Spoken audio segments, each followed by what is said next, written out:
Alright, so we're going to do a very quick recipe for a blueberry and beet salad dressing. You're going to start off, it's got to cook for a while, and you can either serve it warm over like a spinach salad, or you can wait for it to cool and then put it on the salad.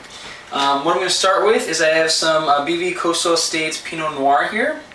I'm going to put in about cup and a half here, and that will be the main liquid base for the dressing. I'm going to put in, I cut up 2 beets here. All of this stuff, by the way, makes your fingers very red for a couple days, so as long as you don't have anything important coming up, go ahead, otherwise put on gloves or something. But the beets are going to cook in the wine and impart a lot of beet flavor, and actually we'll remove them and eat them separately because they're very tasty on their own. As well, we have dried blueberries here. They're like craisins, but they are blueberries. I made it once before, and I think I put in a few too many. I did about half this whole thing. So here, because they're very, very flavorful, I'm going to put in about 2 heaping spoonfuls. Let's call it 2.5. That's going to mix. I need to put in a bit of stone ground mustard here. That should provide some tang to offset the sweetness of the beets and the blueberries. Let that cook in, about 1 big tablespoon as well. And lastly, I'm actually going to put this in later, but there'll be some balsamic vinegar in there that you're going to mix in. Gives it a little more of a that tang that comes with the vinegar as opposed to just sweet blueberries and wine. So we'll check back on this. I'm going to stir it, get everything mixed up here and going, and we'll be stirring it every now and then because you need the beets to. They're going to be steaming. They'll be in the water. Looking pretty mixed. You can see how red your fingers get. But yeah, we're gonna let this cook for a bit, and we will come back and see how it's doing.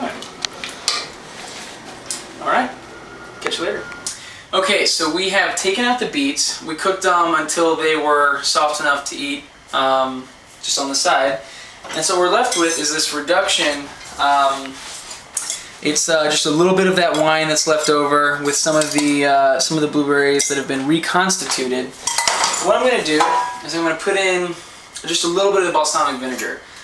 This adds some bite to it. That is about maybe a little less than a tablespoon.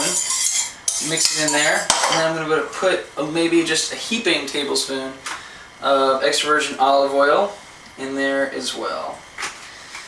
I'm going to mix it up, and then it should be ready. I'm going to taste it, of course, but it should be ready to go onto the salad.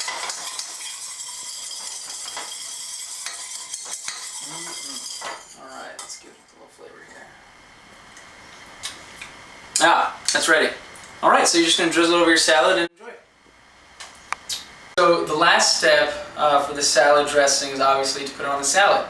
Here we're working with mixed greens with spinach, both red and green grapes, some pecans, and what we're going to do lastly is put on some goat cheese. We waited to take this out of the fridge about 10-15 minutes ago, so that way it's still easy to crumble.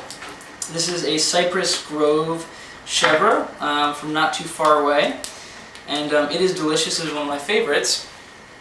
And you just want to crumble it up. Put it bits in, here and there. You don't want to overdo it because goat cheese is very strong. It's very creamy, and so a little bit can actually go a long way.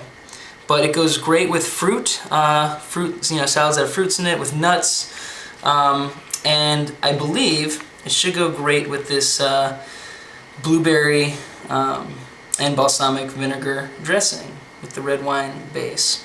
All right, so let's leave it at that.